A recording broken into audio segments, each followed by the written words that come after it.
Jadi saintis Jerman ini mengutus surat kepada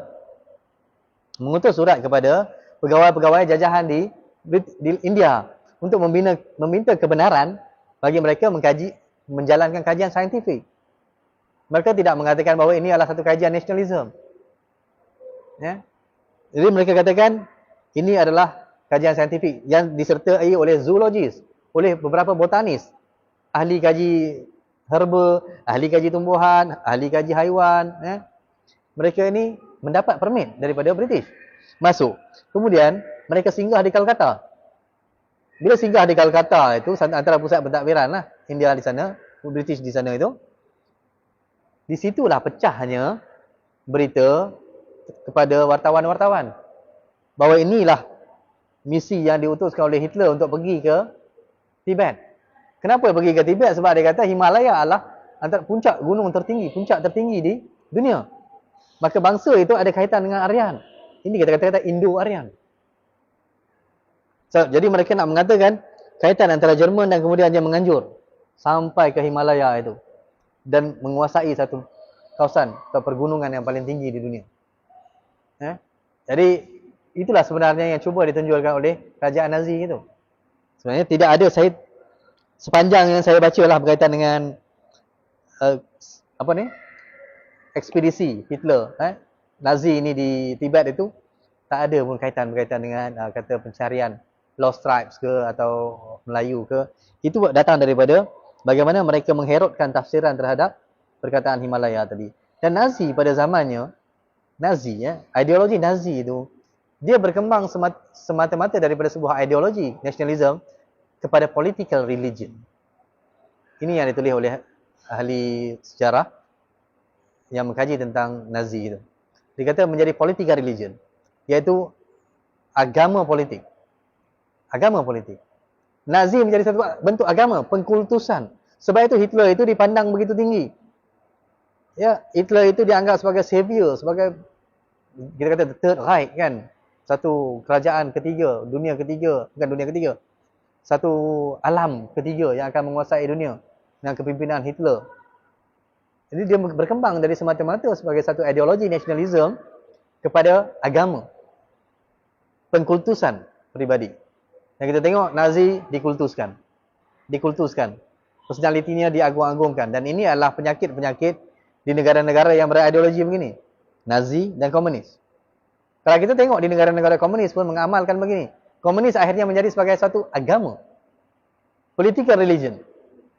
Pemimpin-pemimpinnya dikultuskan. Bagaimana kultuskan? Dia tidak menjual idea. Dia menjual kebesaran pemimpinnya.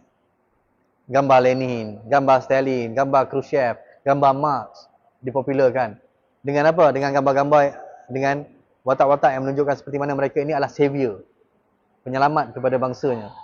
Pada masa sama, kalau kita tengok Winston Churchill ke, Roosevelt ke, Harry Truman ke, pada zaman-zaman yang sama, lebih kurang zaman itu, tak ada pun poster-poster begitu yang mengagung-agungkan pemimpin. Saya tidak menyokong Amerika atau British.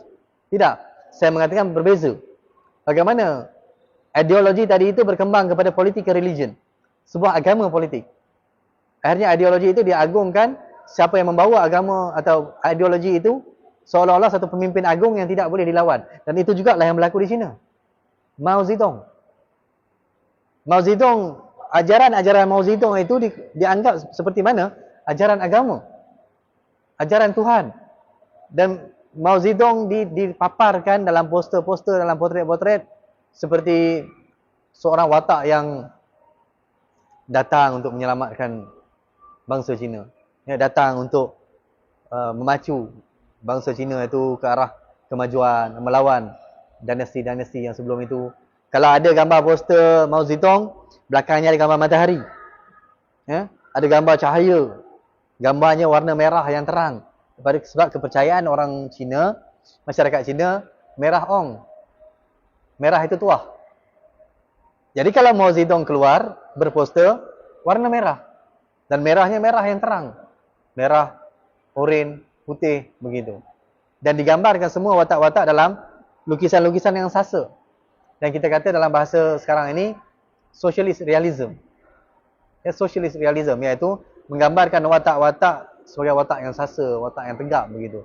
Jadi itulah sebenarnya semua itu kaitan apa yang berlaku di satu tempat itu berkaitan dengan tempat-tempat yang lain dan bagaimana perkataan-perkataan itu diherutkan. Okey, saya sampai ke sesi terakhir soalan. Okey. Antara yang sedang saya rasa yang paling esok di mana usaha yang saya difahamkan bahawa Dr. Soleh ada usaha untuk menukarkan kehidupan buku teks sejarah kita. Katanya buku teks sejarah kita cerita pasal teori Darwin, katanya cerita tak apa cerita tentang kehebatan Tamadun Melayu hanya bermula 1400 Masehi. Saya ni pula difahamkan doktor antara yang terlibat kan secara tidak langsung dalam pembuatan buku teks sejarah kita. Apa pendapat doktor? Baik, ini satu lagi yang terkini. Berkaitan dengan buku teks orang yang sama yang mengklaim, mendakwa berkaitan dengan Bani Katurah, berkaitan dengan Iskandar Zulkarnain di Tanah Melayu, Raja Nabi Sulaiman di Tanah Melayu, juga menyatakan hal yang sama, iaitu mengatakan bahawa buku teks kita perlu dirombak, buku teks sejarah kita perlu dirombak. Tukar buku teks. Dan mereka sedang mengusahakan, berdasarkan video yang saya tonton, mereka sedang mengusahakan untuk membangunkan buku teks sendiri yang akan dihantar, yang diguna pakai di sekolah-sekolah pondok dan sekolah tahfiz. Yang berbeza dengan buku teks aliran perdana ni. Ini saya kira satu ancaman lah kepada proses pembinaan bangsa Malaysia kita ini. Sebab buku teks yang kita ada sekarang ini bukan dibina secara unilateral oleh sepihak, oleh Kementerian Pendidikan, oleh entah siapa-siapa, tidak. Tetapi buku teks ini dibina oleh beberapa orang profesor dalam bidang sejarah. Merentasi negeri, merentasi universiti-universiti yang berbeza, dari UPSI, Universiti Pendidikan Sultan Idris, dari Universiti Melaya, dari Universiti Kebangsaan Malaysia, Universiti Sains Malaysia, UMS Sabah. Ada wakil daripada pelbagai kaum yang berbeza, ada wakil agama yang berbeza. Jadi tanggapan yang mengatakan buku teks sejarah ini, contohnya yang pertama yang mengatakan dalam buku teks sejarah kita masih mengajar berkaitan dengan teori Darwin. Saya cabar buktikan halaman mana. Saya cabar secara terbuka buktikan halaman mana ada tertulis manusia kita berevolusi daripada beruk misalnya. Kalau ada sepatah, saya sendiri akan berlawan dengan Kementerian Pendidikan Malaysia untuk menurunkan kandungan itu. Kerana saya adalah orang yang terlibat dalam banyak hal-hal yang berkaitan dengan buku teks ini. Cuma saya tak perlu dedahkan kesemuanya. Tapi saya terlibat secara langsung dan tidak langsung. Sejak 7-8 tahun yang lalu. Jadi saya jabar kepada orang yang mengatakan itu, kalau ada, tolong buktikan yang pertama, ada teori Darwin dalam buku teks sejarah KSSM yang kita, yang terbaru ini. Yang kedua, ada dakwaan yang mengatakan bahawa buku teks sejarah kita hanya menceritakan tentang sejarah Melaka sahaja dan ke atas, iaitu bermula tahun 1400. Sekali lagi saya jabar kepada orang yang mendakwa dan menyelewengkan pemikiran orang ramai dengan tuduhan-tuduhan sebegitu. Adakah anda pernah melihat buku teks sejarah tahun 4 dan juga buku teks sejarah tingkatan 2 KSSM kita? Beli dan tengok, ataupun anda boleh Google sahaja, ada versi PDF di dalam internet kita. Saya boleh buktikan kepada anda ia bermula dengan kerajaan-kerajaan Melayu lama. Kerajaan Okyo, Funan itu, kerajaan Ganggar Negara, kerajaan Sriwijaya, kerajaan Majapahit, segalanya itu sudah terkandung. Dan kemudiannya barulah ia berpindah kepada Kesultanan Melayu Melaka. Jadi tuduhan itu adalah satu penipuan yang terang-terangan yang dibuat di atas pentas, yang disiarkan secara langsung dan kemudian dirakam dan diedarkan ke seluruh Malaysia, dan adalah satu tuduhan yang berat pada saya. Cuba untuk membohongi warga Malaysia dan membakar semangat mereka pada perkara-perkara yang palsu dan tipu. Tidak ada langsung hal yang berkaitan dengan teori Darwin dalam buku teks sejarah kita. Tidak ada langsung hal yang disebut tadi bahawa kita menyembunyikan sejarah kita. Sejarah kegemilangan kerajaan-kerajaan Melayu yang lama itu. Tidak. Semuanya diceritakan. Malah sebelum ini pun. Atau mungkin orang yang mendakwa itu tidak pernah pun menyelak buku teks sejarah kita. Hanya serkap jarang dan menuduh tanpa usul periksa. Jadi nasihat saya, janganlah menyelewengkan, janganlah menipu dan membohongi masyarakat kita semata-mata untuk mempopularkan diri sendiri dan aliran pemikiran. Kalau nak buat buku teks sejarah untuk pondok dan tahfiz dengan cara bagaimana yang anda nyatakan itu, saya fikir ia adalah satu cobaan dan tindakan yang bahaya yang akan memecah belahkan masyarakat Malaysia. Dalam keadaan kita nak membina sebuah negara Malaysia, kita belajar sejarah yang berbeza. Sejarah yang bukan ditulis oleh sejarawan-sejarawan. Sejarawan yang bukan ditulis oleh ahlinya. Adakah kita boleh menerima saya, seorang ahli akademik dalam bidang sejarah, menulis buku-buku berkaitan dengan perubatan? Saya boleh saja menulis tentang buku perubatan dengan mengambil sumber daripada internet. Banyak jurnal saya boleh peroleh daripada internet. Banyak buku-buku saya boleh peroleh daripada internet berkaitan dengan perubatan. Saya boleh tulis. Tapi adakah saya dibenarkan? Boleh diterima oleh masyarakat kalau saya menulis tentang perubatan begitu? Pastinya masyarakat akan mengecam saya. Pastinya Kementerian Kesihatan akan mengambil tindakan terhadap saya. Malangnya dalam proses pembinaan bangsa kita, bangsa Malaysia, proses pembinaan negara kita, orang yang tidak ada otoriti dalam bidang sejarah, membicarakan sejarah, mengherutkan sejarah, menyeleweng dan menipu dalam sejarah boleh dibiarkan terang-terangan. Berpartisipasi dan beraktiviti dalam tengah-tengah masyarakat dan mengancam pula untuk menulis buku teks sejarah sendiri. Ini perkara yang saya kira perlu diambil serius kerana membawa kerosakan dan perpecahan dalam jangka masa yang panjang. Jadi itu saja jawapan saya. Terima kasih. Kita dah sampai pada penghujung. Saya rasa satu perbahasan perbincangan yang sangat menambah intelektual, fakta dan sebagainya. Saya pun dah lebih berapa? 1 jam, 2 jam lah? 1 jam lebih. 1 jam itu kita meditasi. Saya rasa penonton keluar tak sabar untuk sesi rakaman yang dikeluarkan. Akhir kata saya nak ucapkan ribuan terima kasih doktor. Saya dekat sini memang teruja mendengar limpahan fakta-fakta menarik yang saya sendiri tak tahu. Terima kasih banyak doktor. Sama-sama. Terima kasih dan syabas kepada Patriot. Ya.